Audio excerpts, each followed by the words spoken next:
This is a question concerning electoral politics. Of course, as we look to the prospect of electing a Democrat as Attorney General, there's really no reason for people to feel heartened. So the question is this.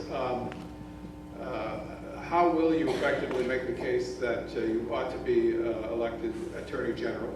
And maybe even more specifically, how will you win the hearts and minds of the citizens of that far off land called Central Pennsylvania in your effort to do that? First of all, I started my campaign. My very first event was in Central Pennsylvania on a farm, believe it or not. But I think you need three things. We all know the Democrats have never won. We don't need a focus group, and we certainly don't need a poll to tell us why. The Republicans have always put up a tried and true, tested prosecutor, always. And they're not changing their tune this time because the formula works, doesn't it? Dave Reed is the district attorney of Cumberland County, and he is the Republican nominee so far. The Democrats have put up one nitty-gritty, frontline, tested, track record prosecutor, and that was John Morganelli. We need to do the same thing. The people of Pennsylvania, the Democrats outweigh the Republicans, correct, by 1.2 million votes, give or take a couple thousand. So if you look at the numbers of the vote totals from every Attorney General's race from 1980 right up until the last one, even the Democrats are voting for the Republican Attorney General. There's a reason for that.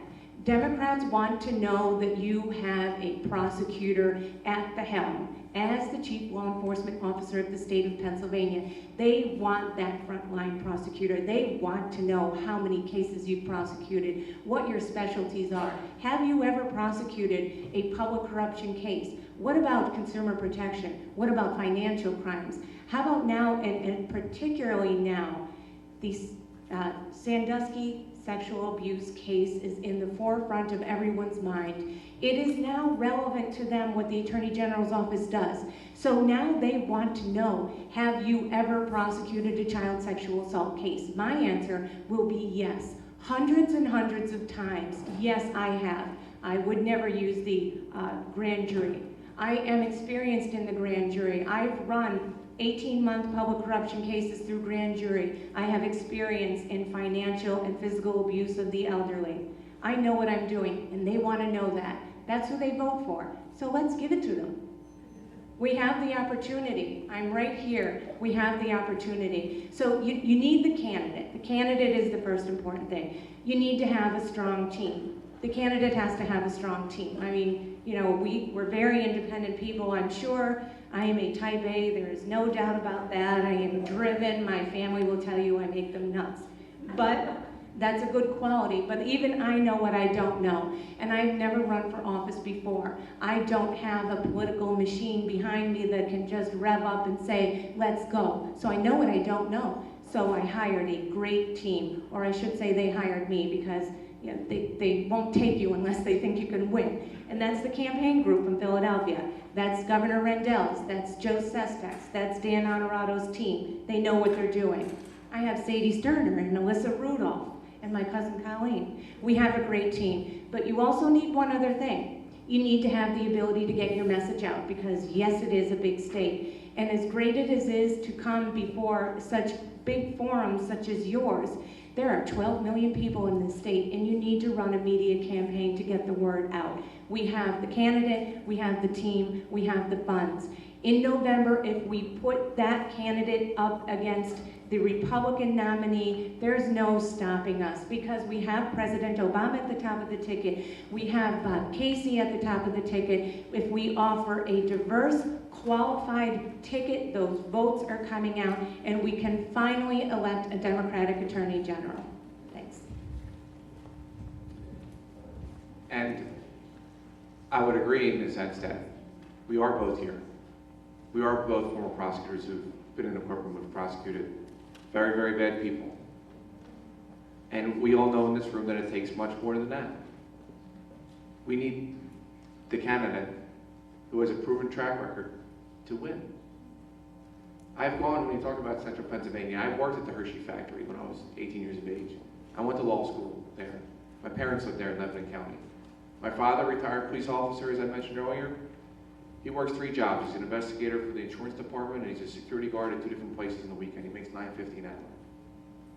That's who we fight for in the Democratic Party. So when you're door knocking, 6 months from now, 8 months from now, during the throes of the presidential campaign and the U.S. Senate campaign, etc., and you're talking about, hopefully, the Attorney General candidate with the last name Murphy, hopefully, you could say, Patrick Murphy is a combat veteran who's prosecuted terrorists who tried to kill American soldiers. He was the first Iraq War veteran in the country to be elected. He's one of us. He represents our values in every walk of life.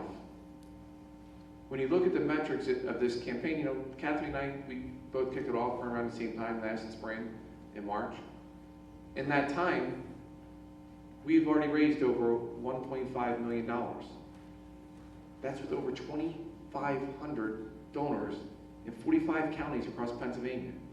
If you look at my Ford outside, I put already over 35,000 miles in my car. But that's what it's going to take to win, that effort. You know, I know, you know, I'm a guy, I'm still paying my college, you know, loans off, and my wife is too, and I can't just write myself a check for this.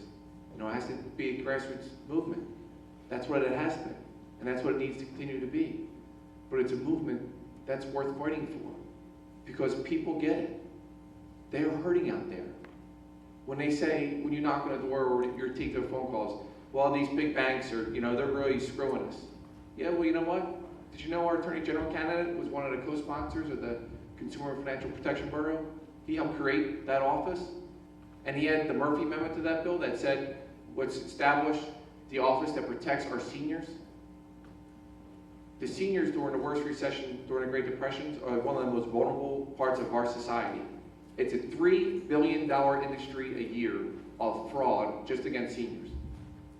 I was a person that helped create that office, which doesn't just help federal officials, but helps federal, state, and local law enforcement crack down and communicate with each other. That's the type of effort that we need. I'm the one that stood with Joe Biden and say, I don't think this settlement's the right thing. We need to make sure that people are held accountable. Because if someone is prosecuted, someone who scammed the government, you know, when they took government equipment and sold it privately, we didn't just get the money back that they got. We put that person in jail. That was one of my cases that I prosecuted. That's what justice is, not just paying a fine, paying the money back. It's sending a message to deter other people from committing the same crimes. You know, as Attorney General, it's important, it's critically important to have been a prosecutor. And I think that's great that we both are former prosecutors.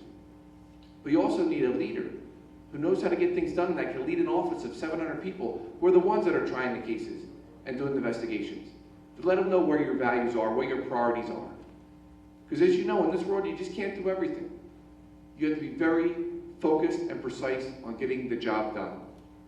That is the type of focus and determination I would submit that I've proven my whole life.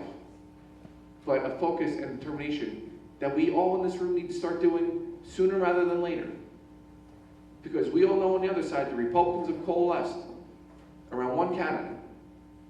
The Democratic State Committee across, you know, we got 61% of the vote. You needed 66% for the endorsement. I'm hoping to get the 14th ward endorsement.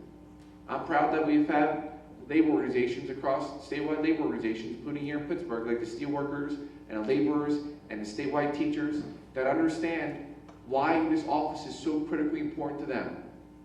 And in the past, they didn't necessarily get why this office was so important. Now they do, and you do. And the folks that we door knock and phone bang, they get it too.